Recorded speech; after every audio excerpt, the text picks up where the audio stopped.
Come, let us explore the 27th passage of the Great Garuda in Flight, a Dzogchen classic.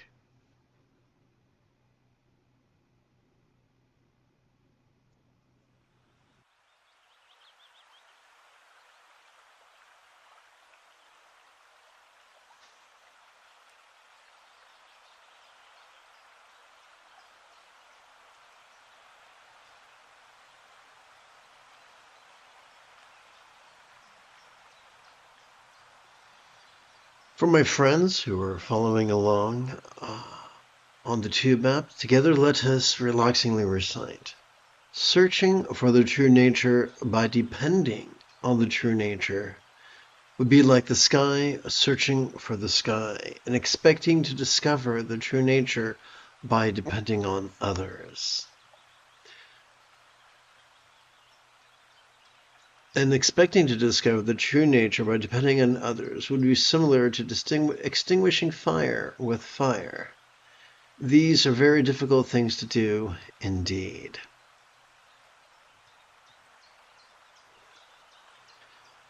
So, when it comes to our true nature, there are two ways to discover it, actively and passively. And for that to make sense, I will have to quickly review the basics.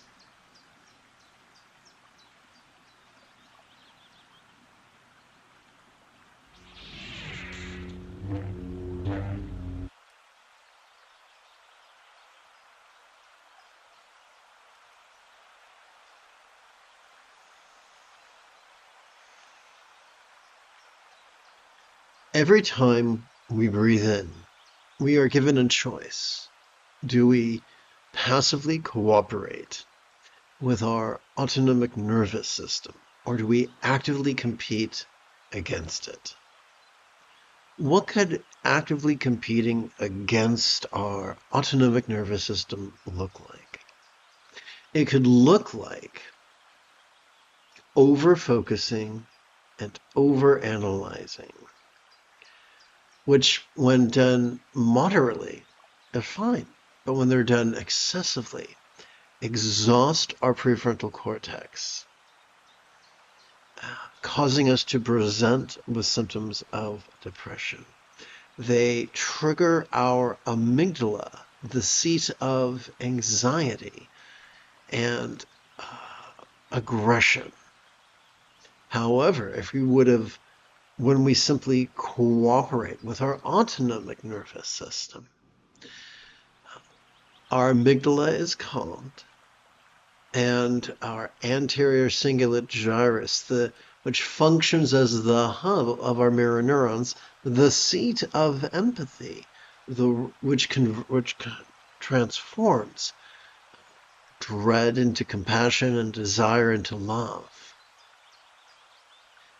And so we have to ask, what is this autonomic nervous system that the ancients described as our Buddha nature? Let us begin with mindfulness, or sati. What if that was just a fancy way of saying noticing?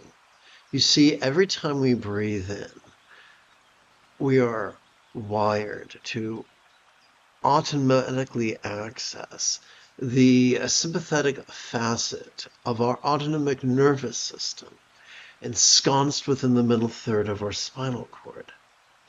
This bad boy has evolved to help us to vulnerably, passively, viscerally, randomly, and fleetingly notice. Mind's antics of perception, emotion, intention, cognition, recollection, and imagination. What then do we do with that which we notice? We meditate or practice samadhi, which is just a fancy way of saying we relax in harmony with our exhalation. You see, every time we exhale, we automatically access the parasympathetic aspect of our autonomic nervous system, divided between the lower third and the upper third of that same spinal cord. Our parasympathetic nervous system has evolved to relax to such a degree that which we noticed during our previous inhalation could fleetingly feel less stressful, less permanent, and less defining, and figuratively feel as non-graspable as a vast empty void, like the illusion of the infinite azure sky on a bright and beautiful cloudless morn, which although could look tantalizing to the eye, feels non-graspable to the hand.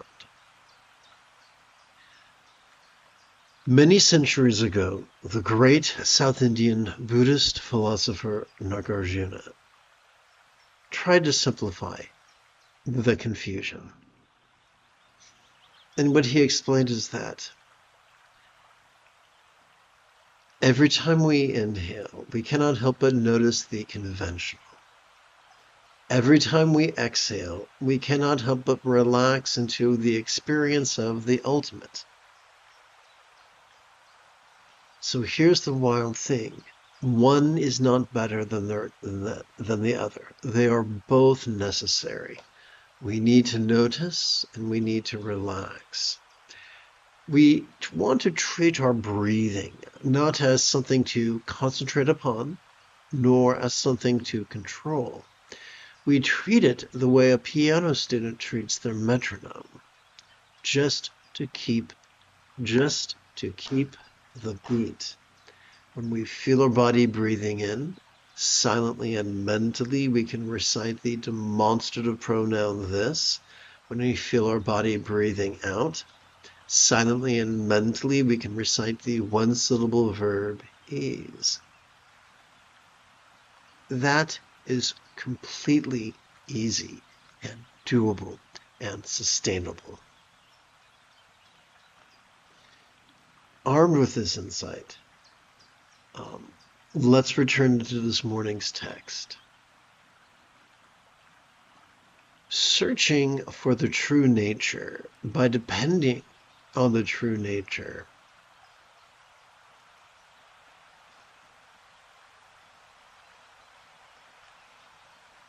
would be like the sky searching for the sky, would be like the sky searching for the sky. Now, what I think I'll do to make this easier is move some things around a little bit. Please bear with me.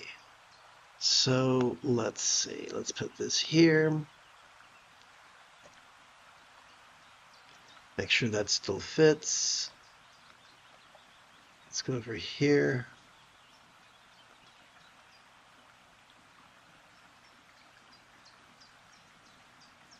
One, two, three. Let's hit layout.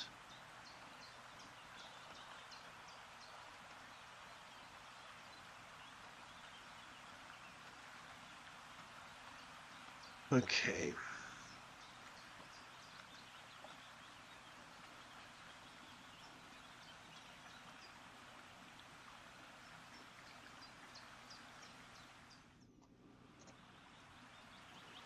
Okay, let's make sure this fits over here.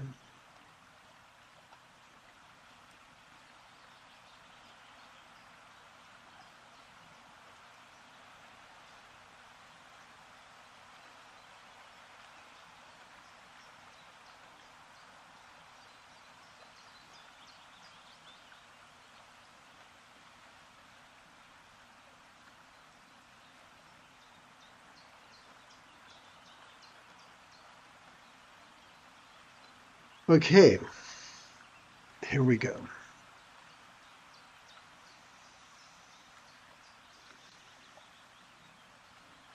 Good morning, Richard. Good morning, Heather. Good morning, Sam.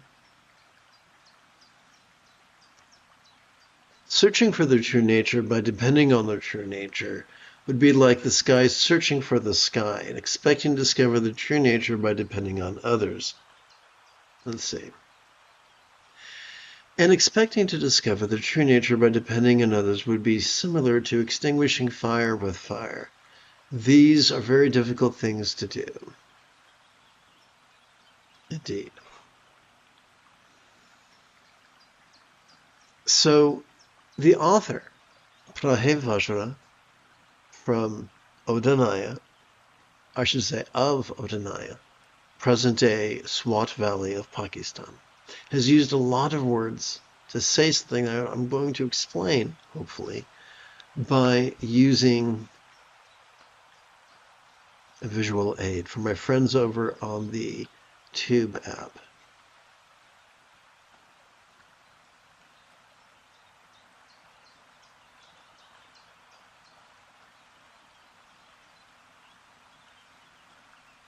Okay.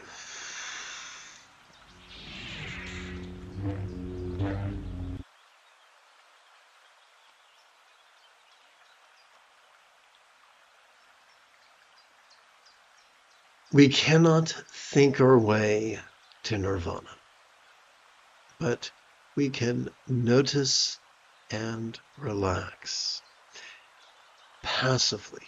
We can passively notice and passively relax as silently and mentally we recite the demonstrative pronoun this and the one-syllable verb is in harmony with our inhalations and our exhalations.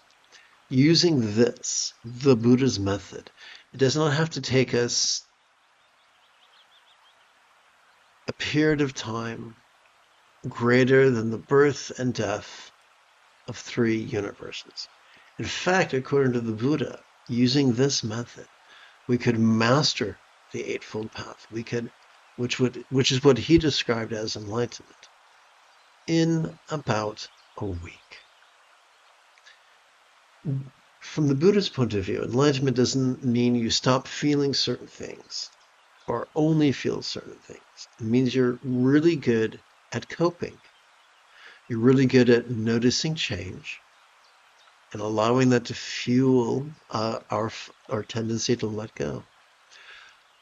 We're really good at noticing and relaxing in a way that supports our ability to practice kindness of intention, kindness of communication, kindness of conduct, and kindness of commerce.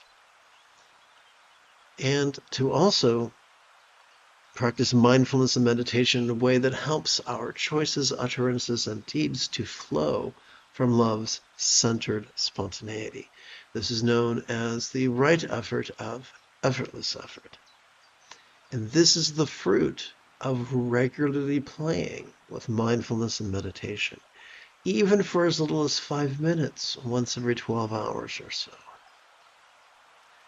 So what is the message of this morning's lesson? It is easier than we have been led to believe.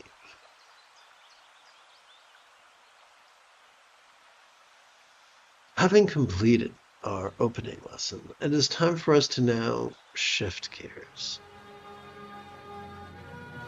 It is Luke Skywalker Friday morning. Come, let us meditate like a Jedi after approximately 30 seconds of housekeeping. This is the Dzogchen Someday Lama Jigme Gyatso of the Buddha Joy Meditation School. For more than 30 years, I've harnessed my autistic special interests as well as my ADHD hyperfocus to spend about 8 hours a day, almost every day, studying, practicing, mastering, and reverse engineering the teachings and techniques of each school of meditation so that I can become your personal, nerdy, neurodivergent guide to nirvana. Welcome, my friends, to Meditate Like a Jedi, which is made possible due to the generosity of viewers just like you. For the remainder of this morning's live stream, let's play with the latest iteration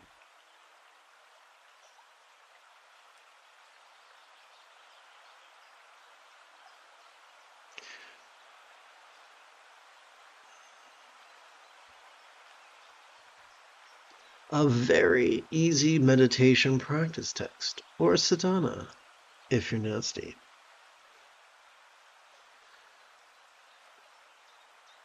Before we start to meditate, allow me to remind you that the moment you have a specific question about Buddhist philosophy or meditation, type your question in great detail in the chat window. For I tend to check for questions approximately every 13 minutes or so.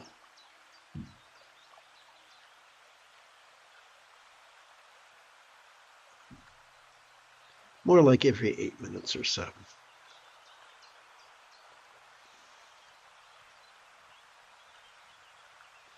Notice the image on your screen illustrating the 5 chakras of Tibetan Buddhism, and notice there's a red arrow pointing to the navel chakra. The easiest way to gently invite our energy to coalesce there is to work with our ring fingers.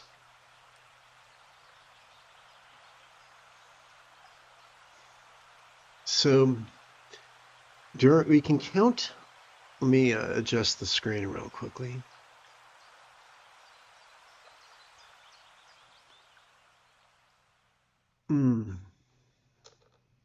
There we go. We can count 16 inhalations on our right hand by advancing our right thumb. First, second, third, fourth inhalations, fifth, sixth, seventh, eighth, ninth, 10th, 11th, 12th, 13th, 14th, 15th, 16th. So we keep track of these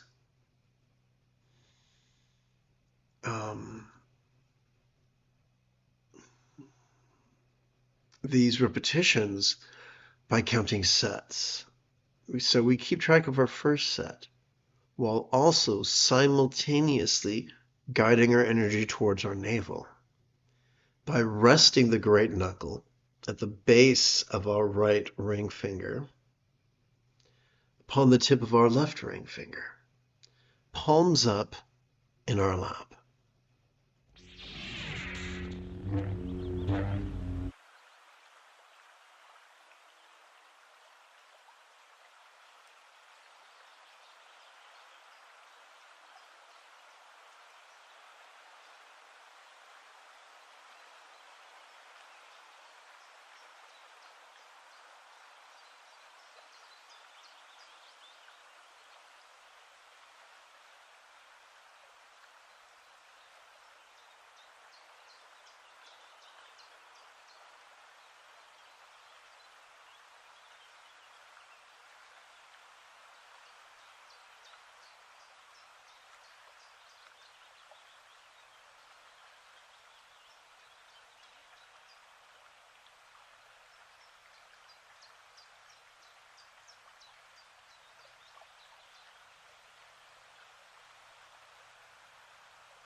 To keep track of our second set of 16 inhalations, we can touch the tip of our left thumb to the lowest set of creases on this ring finger.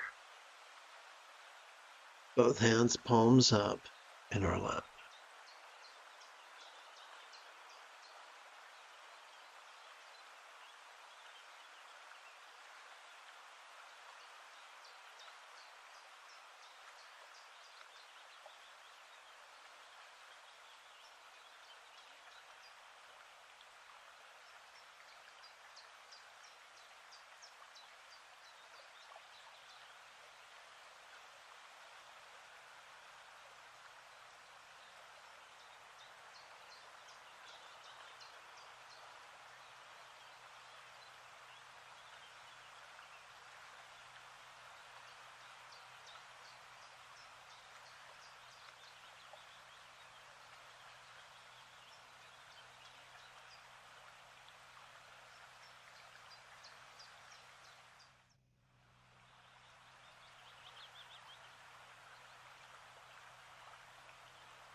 We now advance the left thumb up its left ring finger to the second set of creases.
Let's advance our left thumb up its left ring finger to the third set of creases.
Let us now advance the tip of our left thumb up its left ring finger to its tip. And now we can rest the great knuckle of the base of our right ring finger upon the flat of that thumbnail. Palms up in our lap, as upon our right hand we count another 16 rounds of breath. 16 inhalations, if you will.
If you keep track of our second collection of 5 sets of 16 inhalations, we turn our attention to our right ring finger. And this time, instead of resting the, oopsie, that was very exciting. Instead of resting the great knuckle at the base of our right ring finger,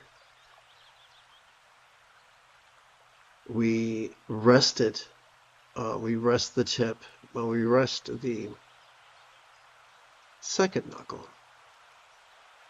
of that same finger upon the tip of our left ring finger, palms up in our lap.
And now we're going to shift gears energetically.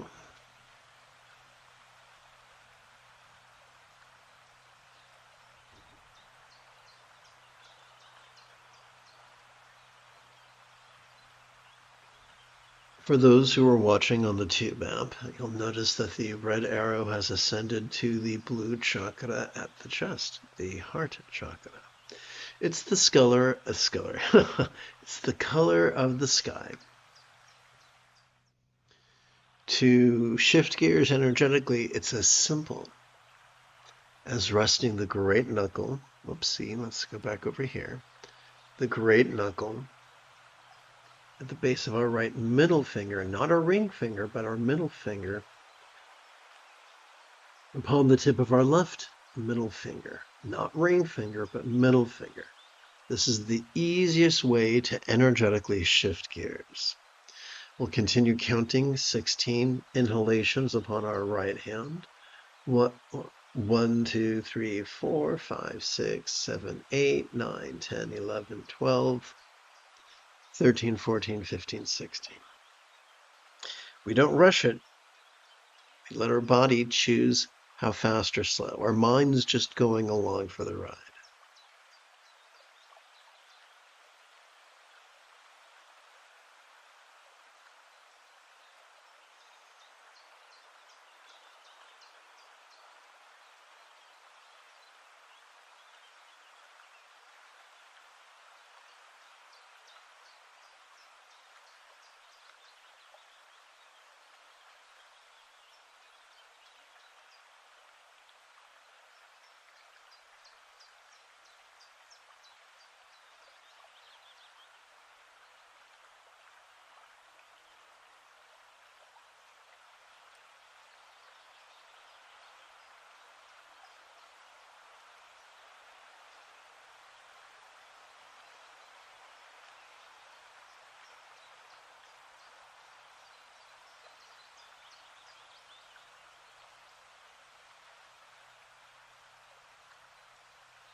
Remember, as we breathe in, silently and mentally we recite the demonstrative pronoun this. As we breathe out, silently and mentally we recite the one-syllable verb ease. We do not concentrate on our breath. We do not control our breath. We simply use our breath as a metronome.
And now we shift gears.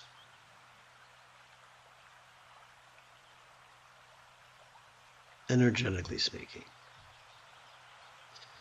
Notice how the red arrow to the left of the chakra diagram points now to the white chakra at the crown. The easiest way to gently guide our energy there is by adjusting our hands. Oopsie, one moment. Let us rest the great knuckle at the base of our right index finger upon the tip of our left index finger, palms up in our lap.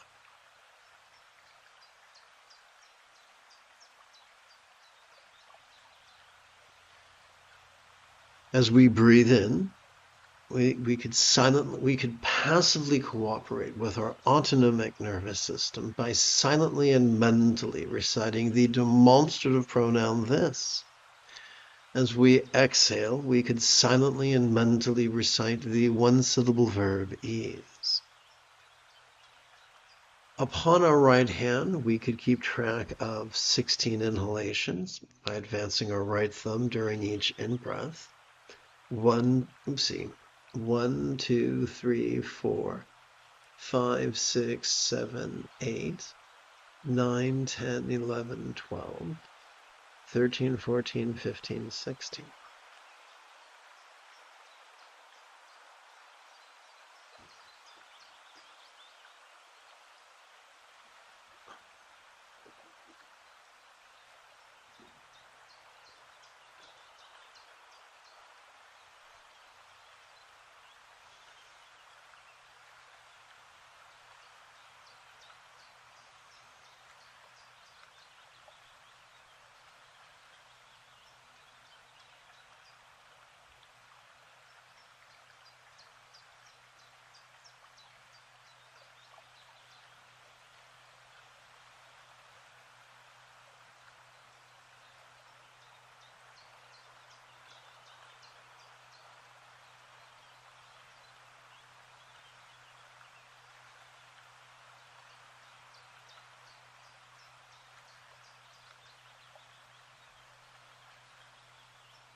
Let us rest the tip of our left thumb upon the lowest crease of our left index finger, and then return the great knuckle at the base of our right index finger to the tip of our left, palms up in our lap.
You have taken your first step into a much larger world.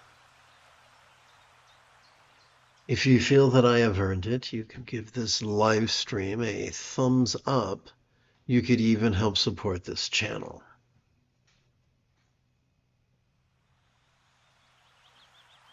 In approximately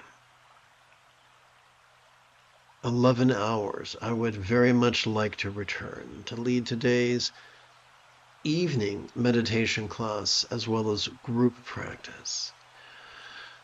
And if you are as geeky as me, may the Force be with you always.